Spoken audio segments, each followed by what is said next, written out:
The single greatest change that this film needs is writing. Animate 50,000 less of Aki's hairs and put that money towards a writer.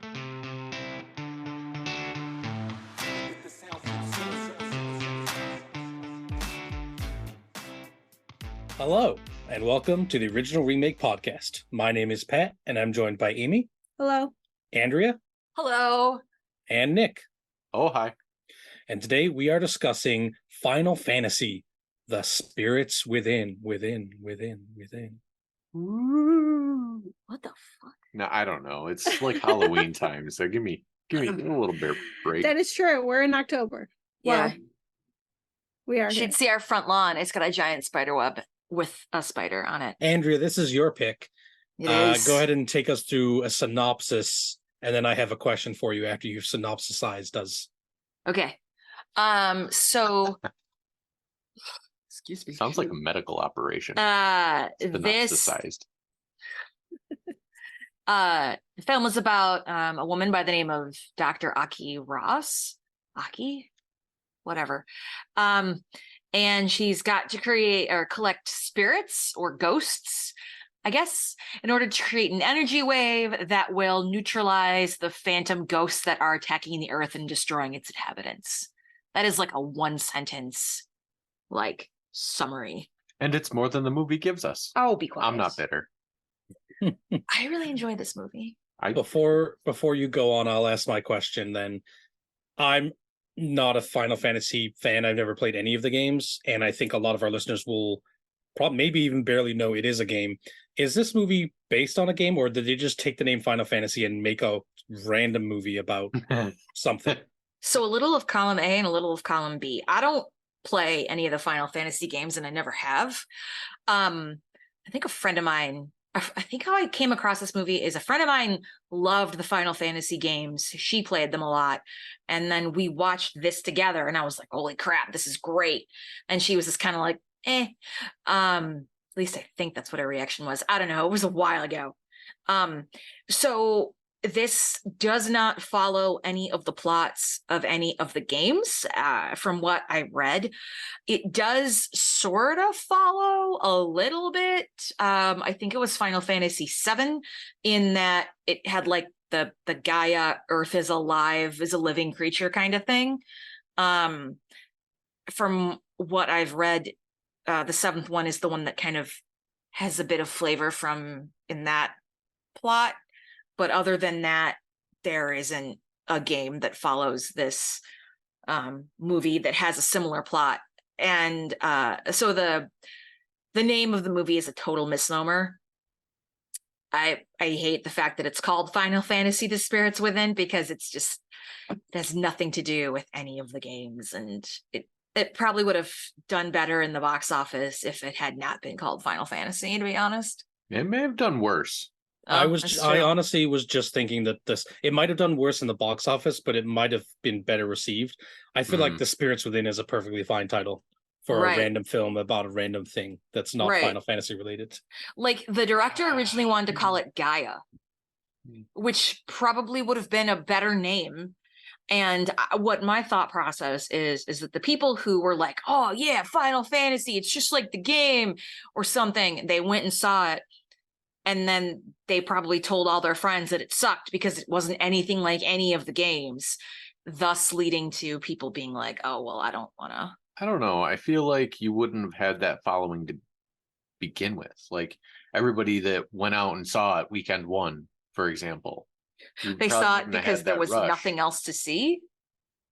I mean, sure, you can strategically plan the release and all of that, but I think the Final Fantasy fans aren't just like a shoo-in like they would be. I think that back then, and by back then I mean 2008 question mark? 2001. No? God damn. Okay, let me start that over. I think back then in 2001, you could just release a movie and it could blow up out of nowhere. Independence Day. I know that I just pulled that name out of a hat, but there wasn't. That was 1997. But there wasn't, as what I'm trying to say is, like, there wasn't Marvel, there wasn't every other movie studio trying to do some sort of multiverse. And I think we're in that era of films where I like comic book movies, but they are kind of like dulling between that and streaming. They're dulling people's edges for kind of original films or films that maybe would have got a big budget, back then, now can't get the big budget because there's not enough faith in them in the box office, because when people go to the movies, they're going mostly to see these like big tentpole superhero movies, and that's it, right? Yeah, I mean, I don't know. I still feel like stamping Final Fantasy on the front of this gives you a bit of an in to an audience you wouldn't otherwise necessarily have an in with. Yeah, I think it gives it some marketability. It does give marketability, but you're also pissing off all those people when they go and see the film and they're like, oh, this isn't anything like Final Fantasy. That is obviously not the intention. Right. But I don't know. I think it could be a little bit of a mix up. Like, it may have done better just calling it Spirits Within, but I think that's going to be balanced by the fact that a lot of Final Fantasy fans may not go to see it at all. I mean, that's what advertising is for. I think, to kind of segue, but also keep us on the same kind of thought process, this is a very unique movie. And I think looking up some of the making of stuff after I saw the movie, how the movie came about and how it was made is just as interesting as the film. But this movie the cast is stacked. The cast is stacked, except for that one person who plays Jane, who I've never heard of. I've heard of Perry everyone Gilpin, in this movie. Have you seen Frasier? Yes. Then you know who Perry Gilpin is, because she plays Roz in Frasier, who's Frasier's producer. Ah, okay, gotcha. All right, I stand corrected. She was probably big enough at the time. But this movie cost like $130 million or something like that. The budget was $137 million, but they took in $85.1 million at the box office, and this tanked Square Pictures. In $2001, it was. We gotta remember that. Like, yes, and this was released July 11th, 2001. Yeah. Also, in today's market, $85 million off of $130 million sounds awful, but actually with like the streaming residuals you'd get, I bet that's kind of you'd put that in the W column. You know what I mean? Or like not a huge bomb so far as like the bean counters back at the studio. I mean, streaming services didn't really exist then. You had Netflix, but they were still doing like the DVD thing. Yeah, that's what I mean. Yeah, like there was no other, like, you got to hope a lot of people bought DVDs on the back end, which they probably didn't. So I did. Fair. So we've kind of talked a little bit about. I feel like we should also mention the movies that it had to compete with at the time, because when I looked up the list, I was like, oh crap. So at the time, Planet of the Apes also released this in July 2001, excuse me. So did Spirited Away, Jeepers Creepers, and Jurassic World 3. But in June, like, these films were probably still playing in the theater. And if that was the case, and they probably were, Final Fantasy had no shot, because Lara Croft, Tomb Raider, the one with Angelina Jolie, was in the theater. So it's the Fast and Furious, Monsters Ball, Mulholland Drive, and AI, Artificial Intelligence. It's that Steven Spielberg movie with Haley Joel Osment. It's on my list. Yeah. Robin like Williams. That movie, nope, that was Bicentennial Man. You're right. That movie was like, oh, okay. AI was blown to, like, it was advertised so heavily, and everyone was like, oh my God, it's so cool. It's going to be a great film. And then it came out and people were like, what? Wait, what? So, but there were a lot of really, a lot of hits that came out the prior month that are still, like Fast and Furious is a franchise movie, unfortunately. The original Fast and Furious was good. I mean, no, it was just a racing movie, and I thought I enjoyed it back in the day. I have the Blu-ray of Fast and Furious. I haven't seen anything past 2, but that's fair that there was, like, releasing it maybe in the middle of the summer. I think nowadays, movie studios release like big blockbusters kind of all year round, right? Like the new Captain Marvel movie is coming out like just randomly in November, so well, because you're releasing them for the holidays, for Christmas and right. Thanksgiving, families go see the movies. I think the point is that the schedule's not like it used to be. It wasn't, let's drop all of our big blockbusters in the middle of the summer where nobody's in school and this and that. It's, no, if someone's going to go watch a movie, they're going to go watch a movie. And it doesn't really matter what time of year it is, so long as it's not like competing head to head against another big blockbuster. Okay. Yeah.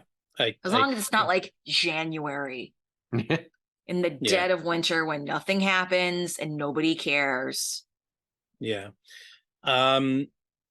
So let's briefly, we should get on to like what we think of the movie, but briefly we should mention that, because I don't think we have, that this is the first fully CGI film, right? This is like groundbreaking stuff. For all of its kind of jank and the fact that it was way too early. This is like what Avatar would have been if it were made in 2001. I feel like that's accurate. Yeah, what they did in creating kind of a hyper realistic CGI version of actual people acting was quite novel. Like Aki, she has 60,000 hairs on her head that they individually animated. Yeah. And I think the work that went into the movie is like 200 years worth of actual work. I remember reading that. Something like it was like 120 years if you put together all of the work that all the animators did. What was the other thing I was going to say?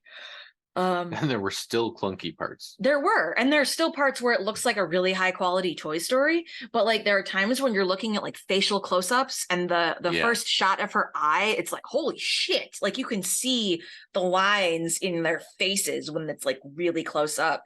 And I remember reading something where I think it was Roger Ebert's article, his review on it, because I was looking at reviews, and he was like basically saying the studio is basically saying we dare you to like look at what we've done. We dare you to take a look at it and look at how awesome it is, flaws or whatever and all. And the character, not the character, but the main female character, she was supposed to be like a virtual actress that you could just plug and play into different films. So if you like look up Aki Ross, or Aki, I don't know how to, I'm having like a Ted Lasso moment where the word Aki is no longer a word, it's just a sound. Anyway, sorry. Nice. It's like, she was supposed to be just like, they animated her in like different poses and different ways so that she could be like put into whatever film. Gotcha. She was actually in Maxim magazine. I think it was like 2001 or 2 or something like that. Part of the marketing cycle. Yeah. But yeah, basically this was a very expensive, innovative project that bombed and basically shut down that studio, right? That made it. Yeah. Yeah. Can you imagine what, like you said earlier, like if this was done today, like, dude, can you imagine what it would look like? Honestly, Seriously. It's only a matter of time before this happens again, because like actors and actresses are already selling their likenesses or licensing their likenesses. Yeah, I mean, hell, that's why they're on strike right now. It's only a matter of time before you have AI and machine learning capable of animating and slapping your likeness over top of a realistic, because that's the problem, right? That's why what Avatar does is they put the actors in the places they're filming, like, so that's why they make it, that's why it's so realistic, air quotes realistic. That's why it looks so good and feels so real, is because it's really happening, and then they're just kind of painting, every frame is a painting over something that really happened, which is just an incredible achievement. Well, but that's a big jump from that to Final Fantasy. Yeah. Well, you say it's only a matter of time. That is literally what they're striking about right now. No, I know that. That's what extras. I'm trying to reference here. Okay, well, that it's sorry. it's only a matter of time before you follow the natural progression of that into, you have writers that say, I want this actor to do this thing this way, and punch it into a computer, and it spits out your movie with those actors' faces on there. Yeah. It's only a matter of time when you follow the natural progression of what's being currently, well, the strike just wrapped, if I The writers, not the actors. Okay. So if we follow the natural progression of the idea of why this is such a big deal, the end game of this is, for a little bit there, you're not going to need new actors. You can have the same pool of actors that are available today, just act on forever. Real life example right now, regardless of whether the actor strike ends and they get some form of payment for their modeling, which they should, to be clear. But Bruce Willis has some sort of dementia-esque disease. I can't remember exactly what it is.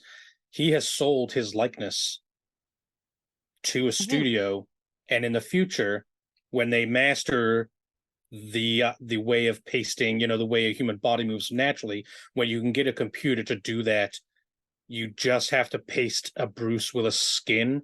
It's not even that hard. And all of a sudden, you can have Bruce Willis forever. Like, imagine rebooting Die Hard, but with no one. That's what we're talking about, right? Like, rebooting Die Hard becomes a writer sitting in front of their computer and then submitting it to whatever Chat GPT style large language model that then spits it over into your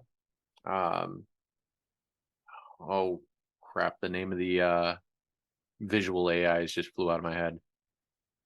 Dream something.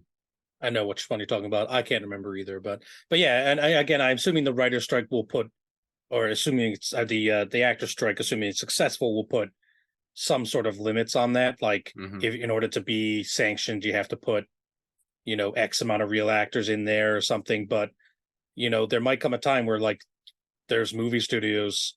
They don't even have to be traditional movie studios. It could be a outside company that doesn't want to deal with the unions, and they can just make artificial movies, and it's nothing stopping them from doing that. Or as long as they get distribution. Look how China has absolutely no regard for copyright law. Correct. Yeah. They can just say, screw you. We really like Bruce Willis and we really like Die Hard, but I think it'd be fun to see what Bruce Willis looks like as Harry Potter. Yes. And just punch it through a computer to see what happens. Yep. Like, if you've ever bought, exactly, yeah. If you've ever bought steel from China, you're buying steel that was, like, stolen from America and sold back to us, because we had, like, the specific way we made steel was just flat out stolen by China.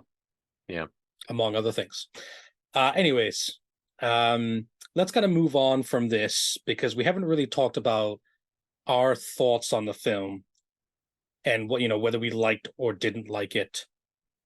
Amy, you've been quiet, so I'm going to make you talk now. Did you like the film?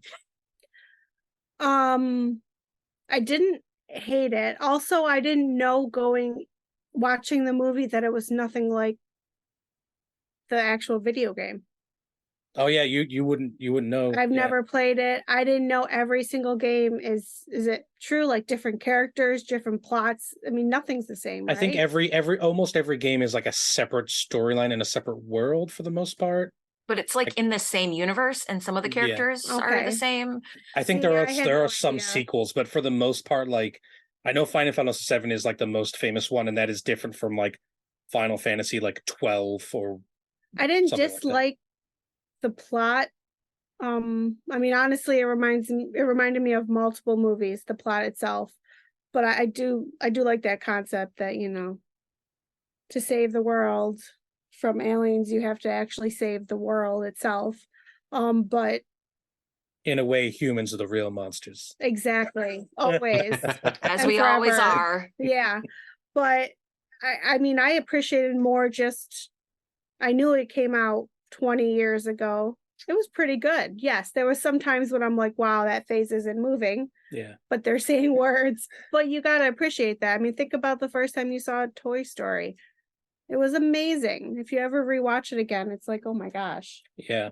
I think the difference for me is Final Fantasy was trying to be photorealistic, or as much as it could be. I will say when it came out, I remember there. Yeah, it was, yeah, for the time it's very good. Yeah. For me, I didn't like the movie when it first came out. Rewatching it recently for the podcast, I gotta say I liked it a lot more than I remember. Pleasantly surprised. I'll also segue here, just do a minor segue. This is for more the randomizer episode we're going to film later, but I went to see The Creator this weekend, which is a great sci-fi film. You should all go see it. The plot of The Creator and Final Fantasy the Spirits Within is real close. If you just change spirits to artificial intelligence, there is a lot of similarities. Oh boy. Including, I mean, not on purpose, but including like there's a giant cannon in the sky. Like, it was bizarre. 007 even did a giant cannon in the sky. Yeah, that's true. I mean, you could basically pull out a lot of different tiny plots and pick points into this movie. Yeah, because they're good concepts. I just thought it was funny that like I watched this movie and then literally the next day I go see The Creator and I'm like, deja vu. It was meant to be. Yeah. I got some like spiritual Succession to Fern Gully vibes off of this movie.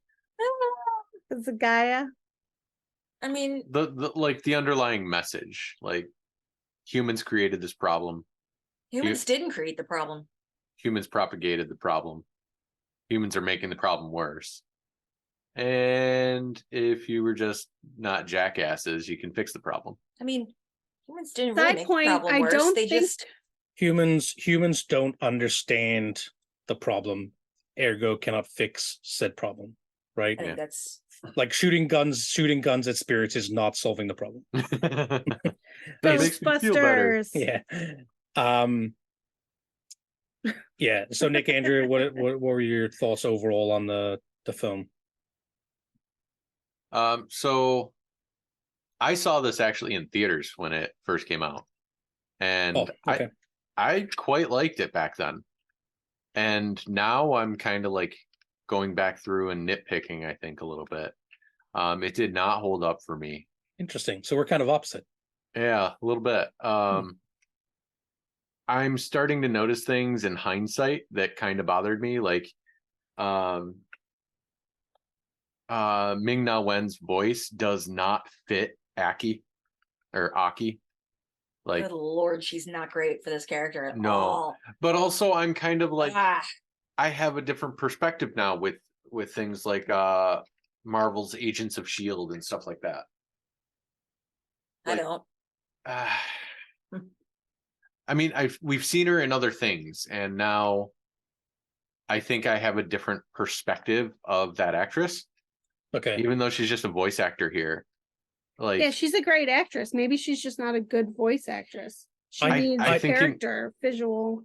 But I think it was also partly direction. Like there was emphasis and stuff in spots where it didn't really need to be. And it was kind of jarring for me. From what I understand, though, she says the words and the character voices over her, right? No, I don't know. I thought it was the other way around, just like animation. I was gonna say, when they were looking for a voice actor for Aki, they picked Ming-Na Wen because she had like a personality and like a vibe that was close to the character. And like, that's not why you pick someone to act in a part. You pick someone based on how well they're going to do in that role, whether, they can emote the way that you need to or whatever. I feel like that she didn't do any of those things. It's like, yeah, her personality is the same. Who cares? I mean, it helps, but it shouldn't be the deciding factor. Right. It's not great at all. But I think overall, well, actually kind of in that same vein, like Alec Baldwin didn't fit Gray. No, maybe it's because he's old now, but he felt old then. Maybe it's because Gray looked like Ben Affleck. Oh my God, yes, it was so distracting. It was. He looks exactly like him. They probably could have got him for this movie. Right. Honestly, at the time, they could have. And he probably would have been better. They paid Baldwin Affleck was like prices. right off of like a couple Oscar wins. I don't think you were going to get him. I don't know. Look at this lineup. Also, they clearly didn't care about the price. True. I just wanted to put it out there that I never trusted Alec Baldwin with a gun. Not in this movie or any movie he's made since. Wow. He's a terrible shot. We should have known. Shots fired. Wow. Too soon. Too soon for you. I'm allowed to make jokes. No, I agree. I think for me, and I wrote this down, like literally the first thing I wrote down, like after the movie, is Steve Buscemi is voicing the hell out of this comic relief. Like he was perfect. He was great. Perfect. Yep. Keep him in the movie. Mm-hmm. Yep, absolutely. He's kind of the only one that really kind of owned it. Right. Yes. Yeah. That's kind of what I was getting to is you run down the list and there was something off about just about everyone. It's a little it's kind of uncanny valley. A little bit. Like something like even Donald Sutherland is an excellent actor, voice actor or otherwise. Yeah. Did not fit, like the pacing or something was off. All right. Did not fit Dr. Sid. And it's like the mouth, like I feel like the mouths didn't really move the way that. I mean, they were close enough, but yeah, you know what? Yeah. It was something about their mouths that just didn't work. It felt like the animation was made for multiple languages and they dubbed over top. Yeah, kind of. That could have been a factor. And it was distracting. But then again, Steve Buscemi either was just, like you said, acting the shit out of this. I mean, there were some lines where it was like, a little weird. You know what I think it is? I'm not even joking. I'd have to go back and verify. I think because he's so often just off to the side of the screen that you're not paying attention. You hear what he says, but he's always in the background sassing someone. You know what I mean? Whereas like when Aki or Ross or is that the guy's name? Ross? No, Captain Gray. It's Gray. Gray and Ross, when they're talking like directly at you. Yeah. The only time you ever see what's his name? Steve Buscemi's character, Neil. The only time you ever really see him like up, like you see him like directly head on is when he's being killed. Yeah. Oh, odd. Yeah, that's kind of true. Also, shout out to Keith David, one of my favorite actors. He's in this movie. Just plays a character, a councilman. Like he's always popping up as like, I'm a general, I'm the president, I'm a council member. You know what I mean? Just random things. He plays the president in Rick and Morty. That's true. That's true. Yeah. I personally really love this film. I still do. I think that there's a lot that could be changed, and I think if it was done today, it'd be fantastic. I think if it got a remake. Yeah. Oh, wait a minute. We're doing that now. That it has a hell of a lot of potential. Yeah. Like, I just love the way that it, I don't know. Love the way that it feels and looks. Here's a question for you before we move on to changes. In fact, maybe this will be our segue into changes. Okay. If you were to remake the film today, would you try and go full on Avatar, like everything's digital, or because the actual technology to make good CGI is available, would you try and do just a live action film? Like, is there something special about trying to make a remake fully digital?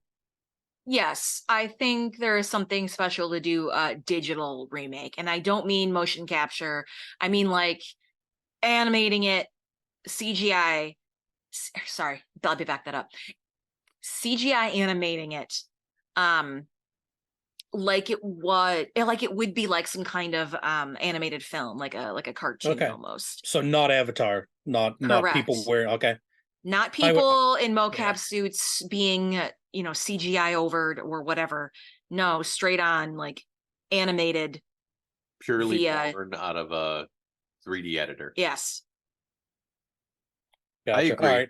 I say rip the lid right off of Pandora's box, AI or otherwise be damned. Like I think it needs that full immersion into that world. It may have been, that was the original point behind that whole experiment. Yeah. That was the goal. Yeah. And I think it needs to kind of preserve that, especially if it's going to be a remake or like a spiritual successor, I think it needs to carry that through. Yeah, and that was just one of the things that was so cool about this movie. Like, I remember I watched this a couple years after it came out, and I was like, and I didn't know any better because I didn't know at the time that there was anything that was better. But I remember being like, there are some frames in this movie where it legitimately looks like people. Mm-hmm. And it just sort of broke my brain a little bit at the time. Yeah. And I think that that's what's one of the cool things about it. It annoys me that one of the best shots in the movie is when she's in the dream and she like steps on the like little crab thing and there's the echo of the water. Oh my God. What is that? What like is there cool. It's awesome, but I'm like, is there some sort of payoff here for like some sort of like weird echoey water thing? Was it in the video game? I always thought seeing that scene that it was a part of the video game in my mind. I think it was just selling that it was a dream. Yeah. And showing off maybe what they can, because a lot of the effects, not necessarily the landscapes, especially the alien planet in the dream, is a little lackluster. Like when you have like a bunch of aliens on the screen at the same time rushing towards her, it's a little jank. But like when it comes to like the character work for 2001, I think looking back on it now, just great job. It's really pretty. Like you swung for the fences, and that's good enough for me. Even if you struck out, I am glad that there was a swing. I think that's part of my changes. I'll go into it later. Sorry. You're good. I think the only thing that was a real big detractor with all the animation for me was the physics were on rails. The physics of everything didn't feel right. Like when they jumped in the car, Jeep thing, like you could tell that it was just picked up and moved in 3D editing software. It didn't actually drive like a vehicle would drive. Like the physics of it was wrong. When they like bust through the wall, it's like, oh, we don't have time to finish this with much nuance, right? Yeah. Or no. It was they were on the wrong side of the station, and they're like, oh, we'll go through the station, and they ramp over a pile of debris and stuff. Like the front of the car just like swung over. Yes, I know what you're talking about. Yeah, it didn't back up and turn. It like shifted in a way that was unnatural for the vehicle, and that was a little jarring for me. Yeah. All right, let's jump full on into changes then. Does anyone want to lead us off outside of the obviously make CGI good that we all agree on? Yeah, do the CGI more better, please. I feel like that I don't know if this is CGI, but this is a thing that happens a lot especially in Marvel films and anything Disney does nowadays. The color palette is so blah. Oh yeah. Like muted. It was very muted. It like the scenes that were bright, like the one at the end or the ones in the beginning, any of the dream sequences, like yeah, it was bright, but they had no vibrancy. Like all the scenes that were dark, which was admittedly most of the movie, they were all like a muddied color. You can make things vibrant and still be dark.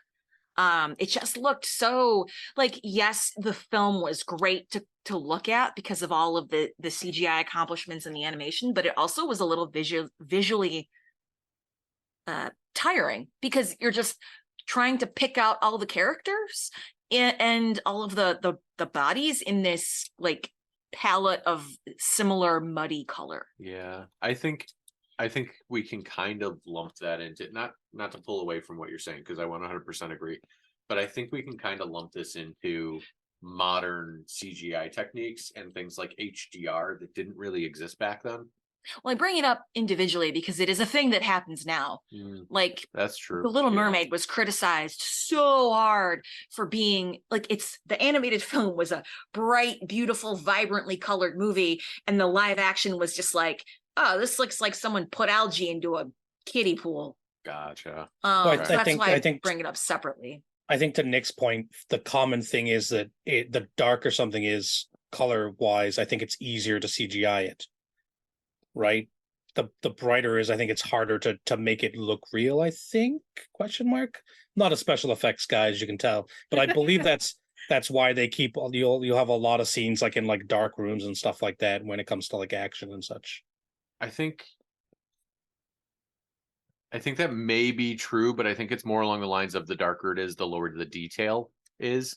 Like in shadows and whatnot, you lose detail, and the less the detail, the easier it is to render. Which is cheating. It is.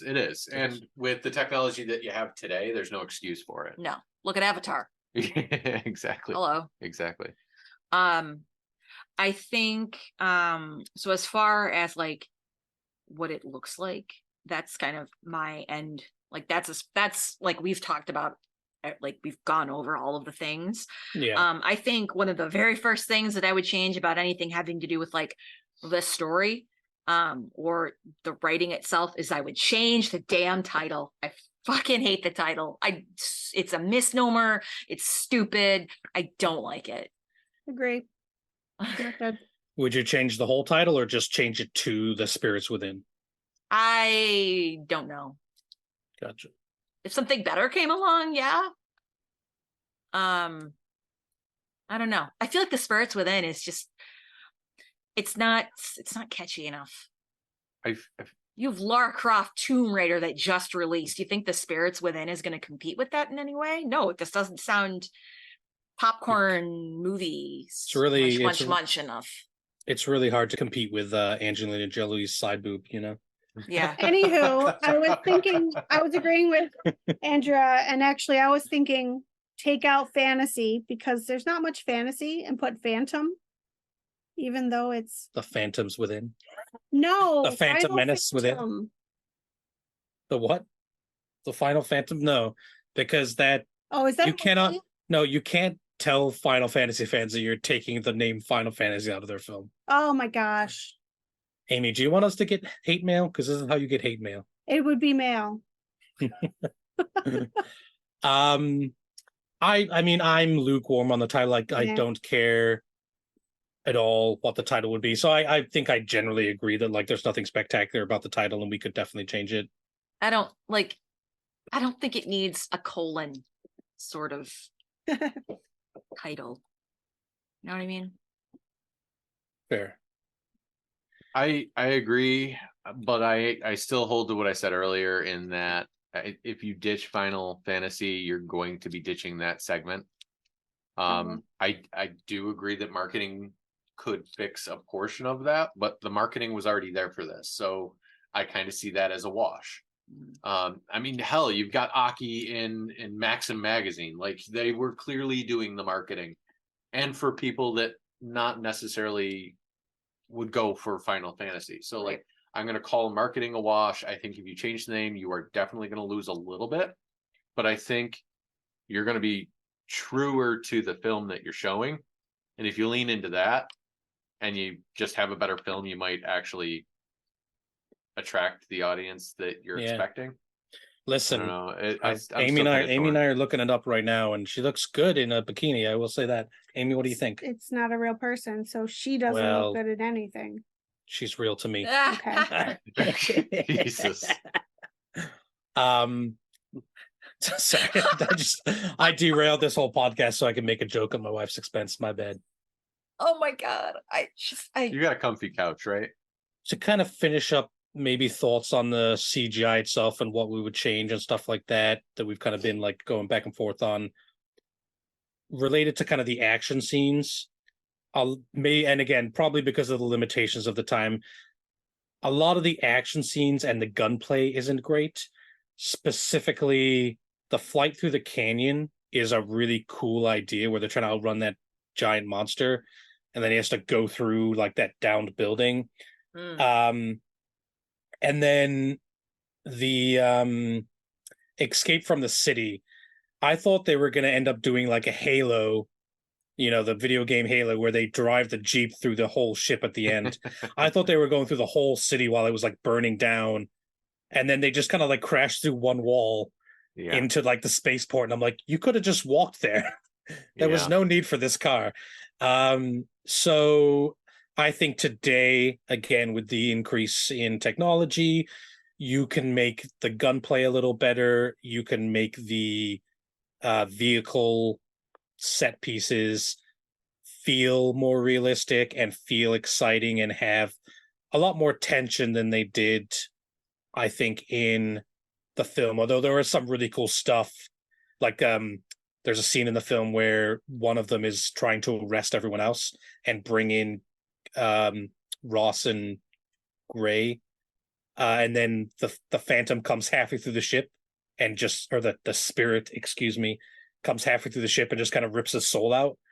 Yeah. That's really cool. That's a really cool sequence. But outside of that, like kind of the rest of that action set piece was really lacking. Side point, if a Phantom can just go through your body, then what is growing in them? If it goes through their body, why would they even bother growing? I'm going to go ahead and advise you not to science this one out. It's called Final Fantasy, not Final Science. Do you know what I mean, though? I don't understand why that they would why she had an infection, so to speak. Yeah, it's like if you come into contact with the Phantom, it like kind of infects you. If it like really comes in contact with you, it kills you. That's one of the things I would change. It's like, and in Roger Ebert's review, he also echoed this point. It's like, are they ghosts? Are they corporeal? Is that corporeal? Or like they kill you by taking your soul, which suggests they are not solid. But then if they're not solid, that means they can't be killed with a bullet, right? But yet they can be killed by weapons, but they can also infect you. Like, which is it? Like, tell us what these villains are. Here's the science. If you're a main character, you get infected. If you're not, you just killed. Yes. So they did actually keep to their own science a little bit here. So all of their weapons are powered by the OVA packs. They're energy weapons. Yes. Only the energy weapons actually affect the Phantoms, which is why everything was powered by those OVA packs. Gotcha. Yeah. Look at you paying attention to the film we watched. Sorry? And the rip your soul out and murder you thing takes time, which is why those grazes infect you. And it's not actually infecting you, it's actually changing your biology into theirs. It's not like they've deposited particles in you. It's their energy is corrupting your molecules, and you have to destroy those before it spreads and converts you into a Phantom. See, they said that literally in the first 30 minutes of the film. When dude was on the table. I didn't think it was like, I didn't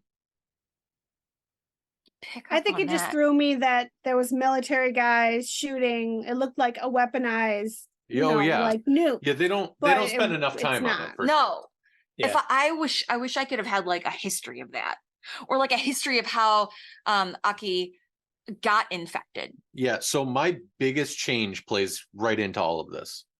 It isn't the CG. We've agreed that does need an upgrade, and it isn't even the physics that I talked about earlier. The single greatest change that this film needs is writing. Yeah. So many points they wrote themselves into corners and just plot armored their way through. Right. They jumped in their plot armor tank and smashed through a plot wall and continued to the next plot point, regardless of how they got there. Animate 50,000 less of Aki's hairs and put that money towards a writer. Yeah. Let's reclaim some of those 125 years worth of effort and put some into the writing. Right. Because there were really cool story. There were too many times where the things that I picked up on that you guys may not have could have been explained through exposition. Mm-hmm. One of the first things I commented in this was that it was that hard to rip any sort of content out of this movie because they brushed up against it, expecting you to kind of already know about it. Yeah. My research was, hey, maybe this is from the game. Maybe they're expecting people to remember something from the game. Nope, there's none of this in the game. So where the hell am I supposed to come into this movie with this knowledge from? Right.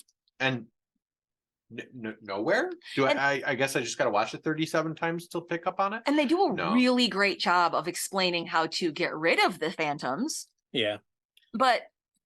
well, they jump up on their podium when they start talking about treating the Earth badly. Right. And start talking about Gaia and protecting the Earth and whatnot. And they spend a lot of time shoving that down your throat, but they don't spend nearly enough time talking about why. It's like an environmental awareness sort of film.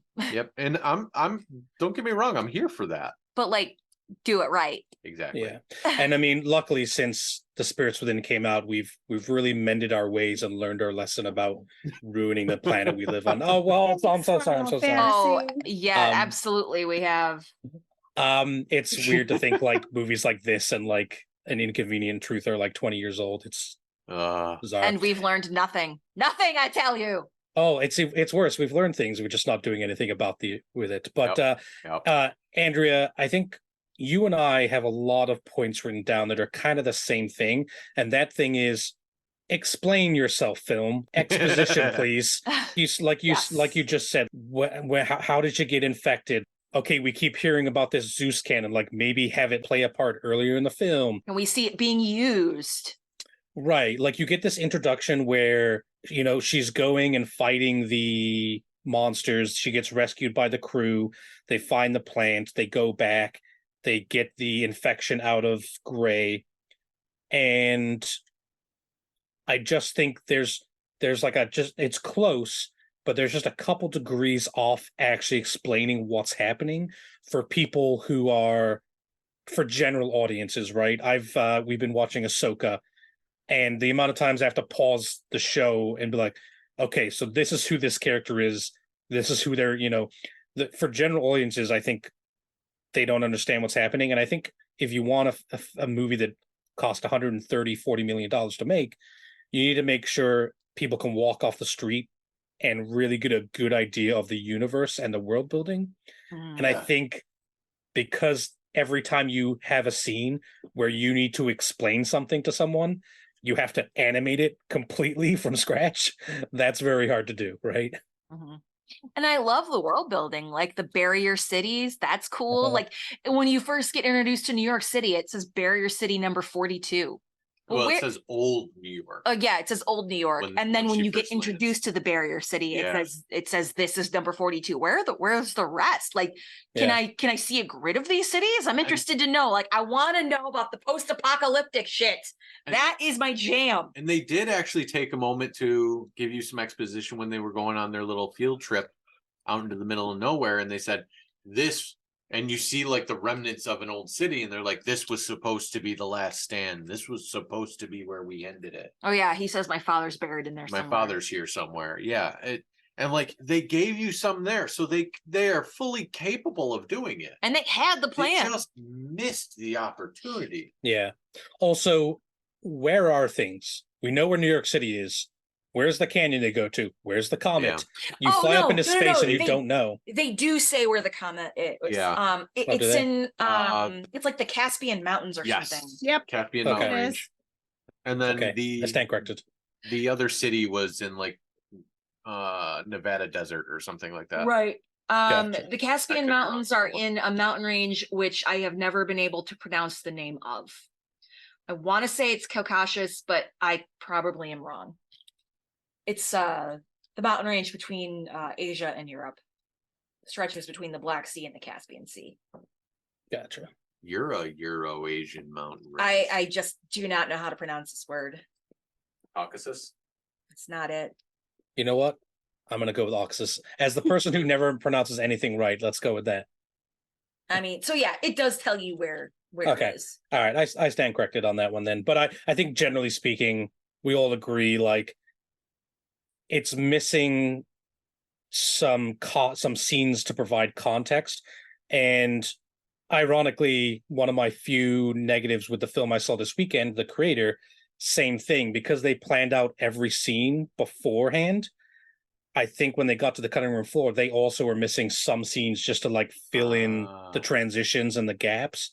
And I feel the same way about this film, where you just needed that extra like 20-second scene to like set the stage or add some context or something like that, Yeah, and like this wasn't a long movie. No. It was an hour and 45 minutes, and you could have added another half an hour and added so much richness. Well, in the early 2000s, a 2-hour movie was asking a lot. Was long-ish. Like hour and 45 was right on target. You could have spent another 15 on it and not batted an eye. No one would have given you guff for it. Yeah, so, I think so. they could have gotten away with adding a little bit more content. Pat, I see that you also have the same kind of change. Our villain, General Hein. He's all over the place. Why can we get more of his background? Like, we get a little of the humanity when he decides to drop the barrier city barrier down, and he's like, what have I done? But then he just keeps doubling down after that. Like, why? Well, he's what's going on? He's like an egomaniac. He's power hungry. And then it's like, what have I done? I'm like, you know exactly what you've done. And then you just keep doing it. You're not sorry. Yeah. So I want a villain. And I feel like a lot of villains like this character, General Hein, they're always missing the part that makes them human. The best villains think they're doing the right thing. And there's just no world in which General Hein thinks he's in the right. He is just power hungry, egomaniac. Do you know what I mean? Like, maybe he does think he's in the right, but like, we don't see that. We don't get that vibe. We just get the what they try, but they don't. The daughter, I'm sorry, the kid and the wife. I don't know if it was a daughter, but they try to explain that. Oh yeah, he's doing this bit of exposition. Yeah. Also, same thing happened in The Creator as well. One of the characters goes, I used to have 2 sons, but they're dead now. Anyways, I hate robots. Wow. Yeah. No, I agree. I think the example I put in is perhaps the reason the barrier goes down is because he's using a power source to power the cannon or something like that, right? However that would look in the film, like have him do something that he thinks is the right thing that has bad consequences, but for him the ends justify the means, right? Even if the means is 100,000 people or 10,000 people, however many people in the city have to die. Yeah, and I think that humanizes people a lot more. Yeah, my notes on him are basically turn him into an anti-hero and less of a villain. Right? Give him the whole Killmonger treatment. He believes he's doing what he needs to do to save people that can't see what he sees. Yes. And you already have that layup, right? Like, he wanted to take down a portion of the city shield just to let a few people die, to motivate the council to push forward his agenda, because he knows in his heart of hearts that that's the right move, that's the thing that's gonna kill these creatures and free them from their prisons, their city prisons. But if we had him using the Zeus cannon earlier, he would have the backup to be able to say, this is how I know it's going to work. No, he wouldn't, because the Zeus cannon is what really kind of just becomes the catalyst of the Phantoms growing exponentially. So you can't use that until it's time for him to fail, time for him to critically fail. But you already lay the groundwork. Yes, he's an asshole walking around in what looks like a leather trench coat, but still somehow also the general of a military power that is supposed to be taken seriously. It looks like General Hein watched way too much Matrix. Yeah. I was going to say maybe that's where Hux got his wardrobe from. Like, but anyways, They set it all up there, and then they just laugh in the face of it. They give you the little bit of exposition about the family. They make him have his, oh my God, what have I done moment. But then they, like you said, completely ignore it and continue to push through. Yeah. Like, they could have done that better. Yeah. To kind of finish up on this point, Dr. Sid, who we haven't really talked about, is the lead scientist and the mentor of our main character, Eki Ross. I think having Dr. Sid and General Hein be more like colleagues than adversaries would be good, as in they're both leaders of this civilization, but they respect each other, but they're at odds. And so you have these two characters that like each other that now have polar opposite views, right? But they have some basis in world science, but drew different conclusions. Yeah. Or their shared trauma of going through, because they're probably both old enough to have gone through the actual destruction of Earth, right? There's some camaraderie there of like living through the darkest days before the barrier city came up or whatever. I remember trees or something like that. Yeah, it's nice. Oh, you sure you don't want to be a voice actor? That was good. I'm good. Yeah. So let's move on to casting. We are going to cast 4 characters. Aki Ross, Dr. Sid, who is her mentor, Captain Gray, who is the male romantic interest / soldier boy, and then General Hein, soldier boy. Soldier boy, nice. And then General Hein, who is our antagonist / psychopath. Correct. So Andrea, this is your film. Why don't you pick the order for us to cast? You go first. Me? Yeah, you. All right. So I'm assuming we're doing Dr. Aki first. Yeah. Okay. So Dr. Aki, I have got Jessica Henwick, who is from a lot of things. She was in the newest Matrix film that I notoriously despise, but I thought she was the best part of it by a long shot. Oh, she was great in that. Yeah. Yep. Yeah. She was in Glass Onion. She was in The Gray Man, which I think is a very underrated action film. Oh my God, she was Colleen in Iron Fist. Yep. Oh, yeah, she's great. Yeah, that show that I want to forget. Yeah, she was also in a little indie film called Love and Monsters that's kind of cute and was pretty good. I agree. That was a cute one. Yeah, I think she's just a great actress she hasn't really had her breakout role, right? Like in Glass Onion, she's kind of a smaller character. In The Matrix was a relatively big bomb, even though she is kind of a major star in there. I guess she was one of the Sand Snakes in Game of Thrones. Now, did you pick this character because you liked her voice and her range in character, or do you like her because she looked like she would be Dr. Aki Ross? All of the above. I think that's the thing she's in. Visually, it does not matter. No, it doesn't. I mean, someone's like race doesn't matter. Like we don't, but because of the voice actors, I still would prefer to cast someone of like Asian descent personally. But I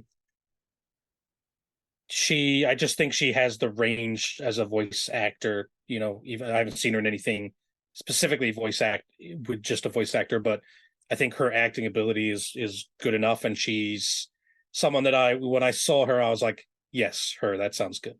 So. All right. Hey, Beast, how about you?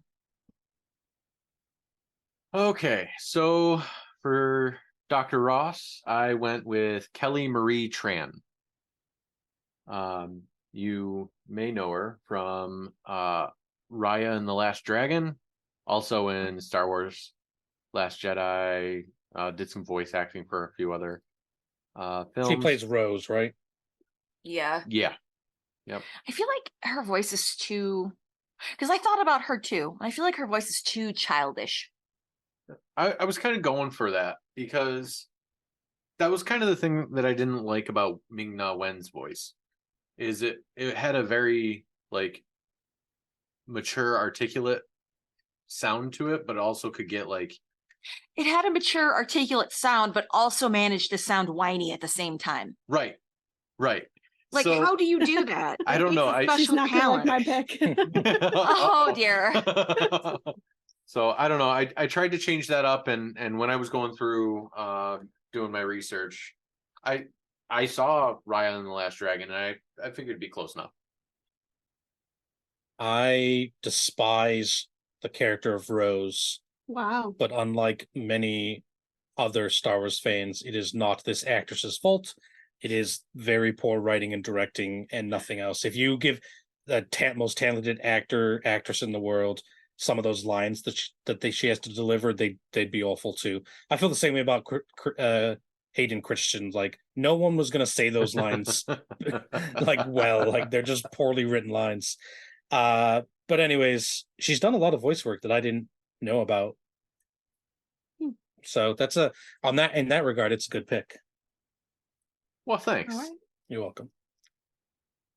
Amy, I'm dying to hear your pick now.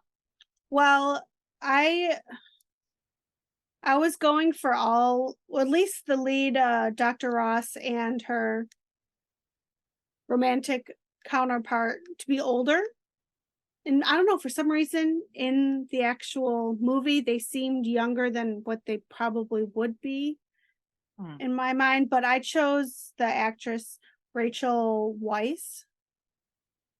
Oh. And I mean, I know she is older. She does Rachel Weisz. She does have an older, raspier voice, but it's unique. Like you could recognize her voice in any Where do I know aspect. her from? She was in a You know her from movies. So many things. The Mummy. Constantine, Mummy. Constantine. Oh, you just said that. Oh, Enemy of the Constantine, Gates. okay. She's also married to Daniel Craig. Is she really? That is true. But her voice is still very feminine, so you could, I think it. She was in The Constant Gardener. That was a good movie. I don't remember that, but that was my pick. Okay. All right, Beast. Big reveal. How does this go again? I have to pick which one of you guys I like the most and then reveal my pick? Correct. Yes. Yep. Okay. So Pat, I like Jessica Henwick the best out of all of your picks. Incorrect. You forgot the house rule. Which is what? We never pick Pat. I win. So it's funny because I wrote down a name and then I crossed it out after researching. So I originally picked Colleen Clinkenbeard. I don't know that name. Oh, yes, you do. If you have ever seen an anime or played Borderlands, you know the voice of Colleen Clinkenbeard because she has voiced Patricia Tannis, Lilith, and she's been in so many anime, from My Hero Academia to Dragon Ball Z to Attack on Titan. She's been in so much anime. Like, she is like the voice actor for women. But I was like, her voice is like a little young sounding. So I went with Sandra Oh. That was almost my pick. If you listen to her as the mom in Invincible, that's kind of like the vibe. Yeah. The only thing I can think of her from is Killing Eve, which I very much enjoy. She's also in Grey's Anatomy, which you don't enjoy. I do not. Pat, you haven't seen the show Invincible? No. That's a little surprising. That is yes, I have. Surprising. Yes, I have. The first season. Okay. It's I've seen that. It's on Amazon Prime, right? Yeah, it is. Listen, once the show's like a year old and it hasn't gotten the next season, I just kind of forget about it. Yeah, season 2 is set to premiere on November 3rd. That's too long away. That is like a month. She is a good actress, though, Sandra. Yeah, and she does have a voice work. Fair. Okay, let's move on to Dr. Sid. I don't know why I said it like that. Let's move on to Dr. Sid. I will keep the same order. I would like to keep in mind that for what I said about Dr. Sid and General Hein, which is I feel like they should be two people who are very similar. And I feel like in both my picks for them, I've picked actors who can be both very good villains and very good mentors. So my pick for Dr. Sid is David Thewlis. Is that his name? Thewlis.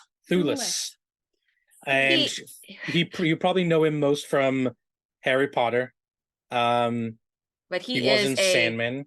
He's an original remake podcast alum in that he was Einon in Dragonheart. That's true. Yeah. That's true. Bringing it back. So yeah, he was the villain in the first Wonder Woman film. So he's done a lot of good work as a villain, both like the deranged type and just plain evil, and is also a really good mentor. Like in the Harry Potter films, he seems like he could be a wise teacher. Right. Yes. So he could do both roles, and I think when we get to my pick for General Hein, I think it's very easy for me to just switch them around and have them kind of be the same-ish. So okay, yeah, that's my pick. Okay, Amy, you go next. For Dr. Sid, I eventually landed on Jeff Bridges. Oh, interesting. Okay. I think his voice is very old man sooth. I don't know how else to explain it. And he's got, the acting credibility. I feel like he could put emotion where there's no actual emotion. Yeah. I love Jeff Bridges. He's great. The dude abides. The dude definitely abides, but he does not abide giant cannons in the sky. No. This aggression man will not stand. Okay, I don't know these. He doesn't abide giant cannons in the sky unless it's ripped. You're terrible. R.I.P.D. Rest in peace, department. Yeah, no, I got the joke. I just refused to laugh at it. Come on. No. That movie was terrible. That was kind of rough, actually. It's terrible. You know what, though? It's the good kind of bad. If you put it on this list, I swear to Christ. You know what? It is ripe for this list. Oh, God. It is also 10 years old now. It's a great concept. Tron also, he's in Tron. Obviously, those are great. Yes, he's in Tron. That movie is so good. We saw his CGI. Do we really want to attempt that again in this movie? Yeah, that was 2010. Yeah, Tron Legacy also wasn't like pure CGI either. Right. That was motion capture. That was DH, yeah. His motion face freaked me out, and that's one of the reasons why I didn't like that remake. So it was during that time where they were trying to DH people constantly, and it was always Uncanny Valley, even in like the Star Wars films, They tried their best. Yeah. But it kind of worked for Tron Legacy, though. Anyway, that's a different movie with a different. It was also 3 seconds in the beginning, so we can forgive it and call it an amazing movie, which it is. It is. Correct. And I will not take any more discussion on the topic. Good day. Good day. I said good day. Yeah, no, that was a great movie, and Daft Punk makes an appearance, so like that's a win. That's a great pick. I agree. So my pick's the best pick for Dr. Sid. I went with the one, the only, the Liam Neeson's. It's really funny. I actually considered him. That's her pick. Sir Liam Neeson. I don't know if he's a sir. He's Irish. He would not want to be knighted. He'd rather spit on the. Well, he should be at least offered so that he can spit at it. Like, no, he would. He's going to find you and kill you now. Have you seen Taken? Did you know that he's 71 years old? Taken 4, Taken 17. Have you seen them? Oh my God! How long are you going to keep this bit up? Forever. Did you know? Please stop me. You did know he's 71 years old, right? Doesn't matter. He's so old, but he can the man is a saint. Yeah. He's also obviously bestest pick. The bestest. Andrea? Can't pick Liam Neeson. I'm sorry. Rude. Because you're gonna pick Jeff Bridges. Because Jeff Bridges is probably the best pick. Well, I want to hear yours. My pick for Dr. Sid is Alan Tudyk. Oh, get out of here. I concede. Yep. That's a good pick. That's a good pick. But Alan Tudyk is like, it's an amazing pick, but you have to pick one of ours. Oh, yes. Them's the rules. I really like Amy's pick. I do really enjoy Jeff Bridges. I agree. He's got like a nice, deep, paternal voice, but I love Alan Tudyk because he knows how to do. He's a great voice actor. Oh, good and bad. Have you seen him in Dollhouse? Yes. Oh my God. But also, have you seen him? Like, he was in Moana. He played the chicken. Yes. Oh, yeah. I didn't know that. Yeah. He was also in Rogue One. Yep. You remember iRobot? He played Sonny, the robot. Yep. He was incredible. He's just amazing in everything he's in. All right. Honestly, if you want to see his range, you look at Dollhouse. Minor tangent. I believe I've mentioned on the list of movies I've given you, Tucker and Dale versus Firefly. Evil. Oh, it's right. It is on our list of movies we have to watch. Yeah. You have to watch he's great in it. He's perfect. All right, anyways, tangent over. Perfect. It's a good movie. He's in better movies. That's not on the list. Tucker and Dale versus Evil is a great take on a horror movie, and he is perfectly cast in said film. It's not a great take on a horror movie. It is. It's a satire. Yeah. It's a satire of a horror film. Anyways, let's move past it. Those were all really good picks, guys. Yeah, those were good picks. Let's do Captain Gray Edwards, aka the eye candy. The Am I right, boy. ladies? What'd you call him? You're right. Mr. Ben Affleck himself, but he definitely was not copyrighted. I have picked someone from a movie I just saw called The Creator. Oh my god. That's Lord. why I picked it. It's like the Avatar. That's all right. over again. Yeah, Can't it's stop talking John about it. David Washington, who I just saw in The Creator, and What else? he's has just he a great been in? he's just Black a great Klansman. actor. Black Klansman, Tenant, that other movie. He's That great. other movie. Yeah. Yeah. You know, the other movie. No, he is a good actor. Yeah. No, that's a good pick. Look at his nice smile too. Yeah. All around good. Thank So you. you're making me want to watch this movie more, and I didn't go and see it because I thought it looked not that great. I don't want to oversell it. I enjoyed it a lot. Anyways, moving on. Who's next? Me? Amy. Yeah, you go. I chose Pat's favorite, Pedro Pascal. Oh, yeah, buddy. Okay. Just a cool dude. He Where's is. the air horn sound? No, He's stop got it. a good voice, and I feel like he can play young and old. And I mean, I really feel like they should be more middle-aged than they looked late 30s. So Oh my God. Yes. And we've all heard Pedro Pascal's voice in The Mandalorian, and we can all agree he's amazing. yeah. That's my pick. All right, Nick, redeem yourself. Captain Gray Edwards. I have the most super pick. Henry Cavill. Oh, awkward silence from your castmates here. I actually I could see your faces, and it was like, huh. I know, we're thinking. The thing Y'all is, had a moment of, huh, he came up with something good, and I wasn't expecting it. Like I wasn't expecting it. To kind of, I was considering it, but I like him. I don't know. I guess he'd be fine in it. Yeah. More importantly, Andrew, what do you think? You're the real judge here. I really, really like Pedro Pascal. Yeah. I stand so hard for him. Come on. As the kids say. What did you just say? Stan.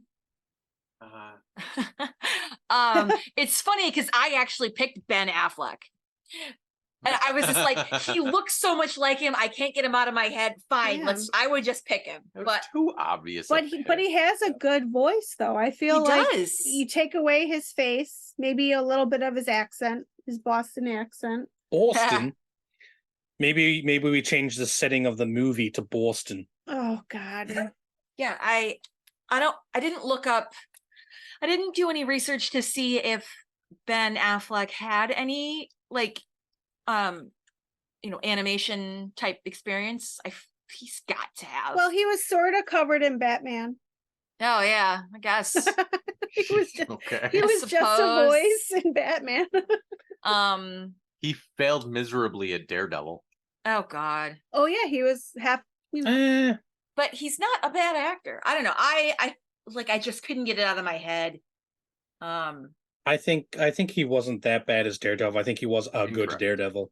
I think the movie wasn't great, but I don't see much voice acting in his career. But also, I feel like if you can act, you can voice act. Though I don't want to demean people whose voice act for a living. Really. They can be good, but I don't think so. I think that, I think the two are. So you're arguing against your own pick now? No, I'm saying I'm disagreeing with what Pat says in that. I think if you can act, you can voice act. I don't think that is the case at all.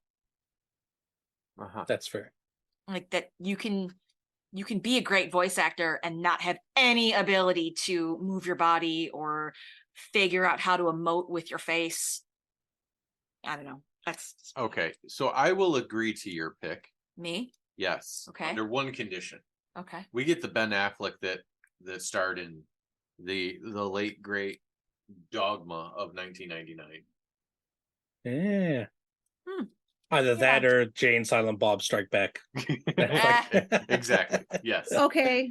Repeat. Dogma's way better. Yeah, Dogma is good. If we have to choose between those movies. No, I agree. Dogma is great. All right, let's move on to the last casting The pick. General Hine himself, humanity's hero.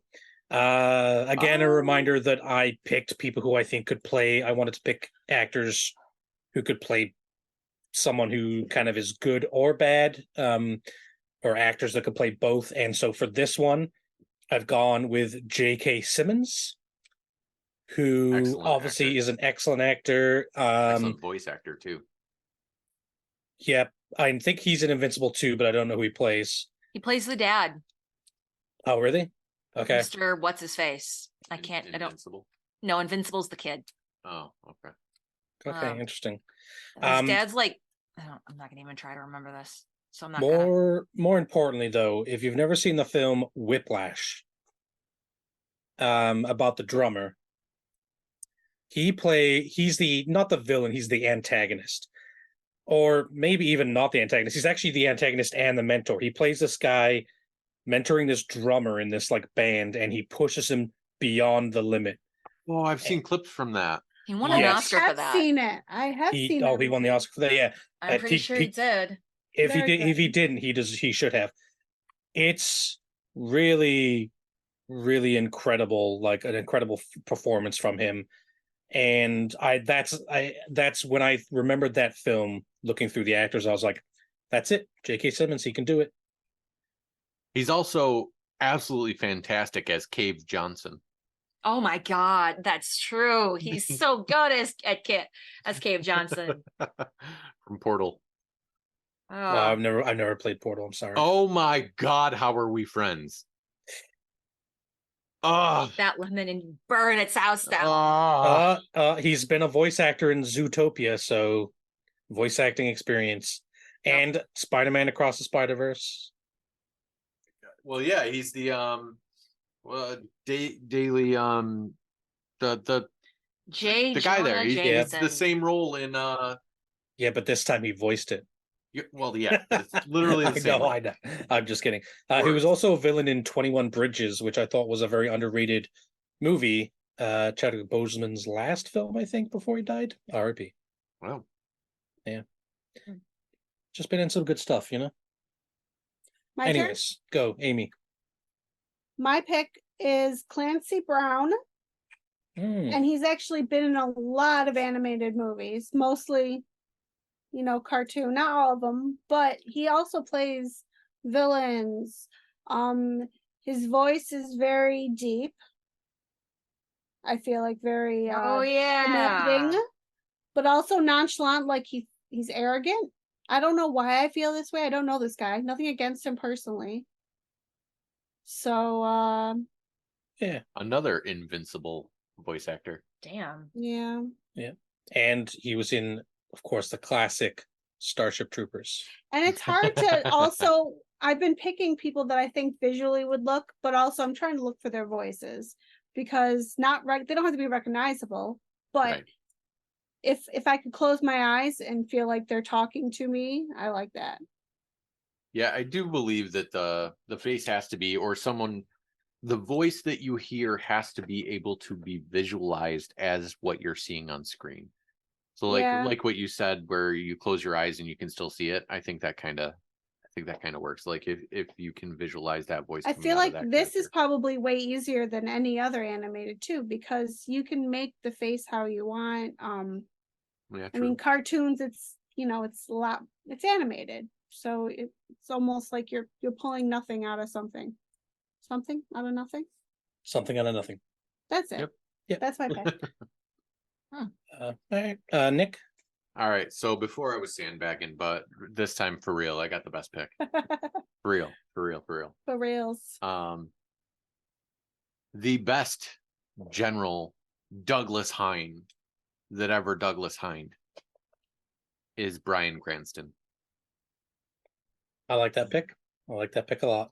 I like that pick too. Do you want to know why? Why? Because I almost picked him. Well, And we I never was had like- a chance.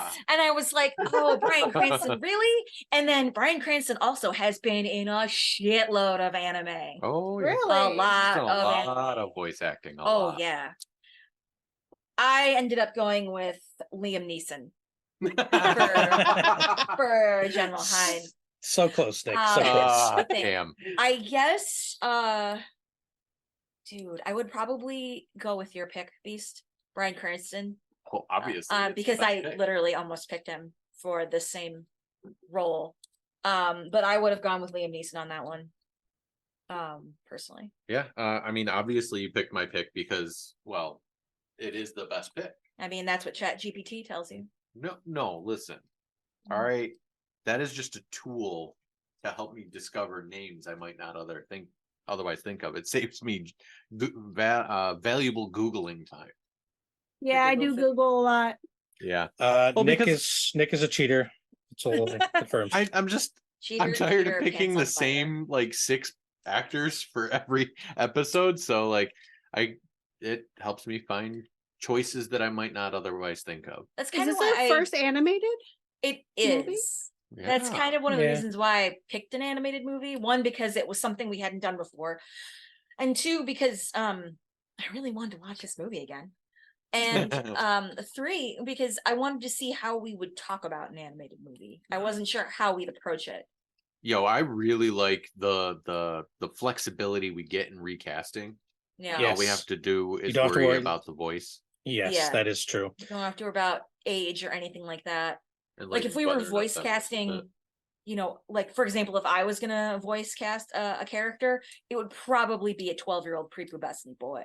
Huh. What? I wasn't. Interesting. You think you sound like a Well, look at the time. boy? Absolutely. Absolutely. Anyway. Yeah. Guys, you had really good picks. Yeah, these were all really good picks. Hot I agree. damn. And maybe we need to do more animated movies because it was easy to be like, I don't care what they look like. Here's their voice, right? Well, When I was picking my picks, I closed my eyes and listened to a lot of people on YouTube. I did too. On the computer. Yeah, for my next movie, I think I'm also gonna pick another animated film. Ooh. Interesting. All right. Final segment. Are we going to remake the film? I feel like we can all at the same time say that we'll remake it. 1, 2, 3. Yes. Yes. Oh. What? Oh, you Failure. Oh different. my god. Sorry. That person. Sorry, Okay, Nick. Justify here. yourself. I think it's good enough for what it is, and I don't. Other than an eye candy, like flex on what CG can do today, I don't really think it needs a remake unless we're completely retooling the entire story. I want to see the flax. And at that point, it's no longer a remake; it's a spiritual successor or a continuation of the story. So sorry, I don't think it needs a remake. I would love to see a remake. I would just love to see the story tweaked a bit, the characters fleshed out a little bit more, and the CGI updated. Man, Agreed. I mostly don't think it's enough. I say yes to a remake because I want to see what the 2023 or 2024 version of this looks like, right? Like beyond, like you said, Andrea, beyond Avatar. Like what's a fully CGI movie that costs like, $500 million to make and like, doesn't have any humans behind the mask, Like you can put turn on a AAA video game, like Starfield is a good example. Maybe. Another Red Dead also is super lifelike, and you just like, oh gosh, you look at those graphics and you're like, damn, is that a person? Or is that an animation? You look at like racing games. Sometimes I take a picture of a racing game and I'm like, is that a real picture? You know what I mean? Like, so I agree that I feel like there's definitely, I think, a reason to remake this film. Nick. Yeah. I just, I don't think there's enough of a reason. Who do we give a fistful of money to remake this? I think it's Apple, right? Yeah, they're cranking out a lot of really good stuff. We need Apple money. We need Apple or Jim Cameron to be attached to it, so anyone will give him any amount of money. There you go. You just got to convince one guy. There we go. Don't get me wrong. If it were remade, I'd watch it, but I just don't think I would go out of my way to make it happen. I would. Fair enough. All right, that's the podcast. Thank you, everyone, for listening. If you have any questions for us, please let us know. You can send them to us at remake.cast@gmail.com, and we will be back in 2 weeks for the next episode.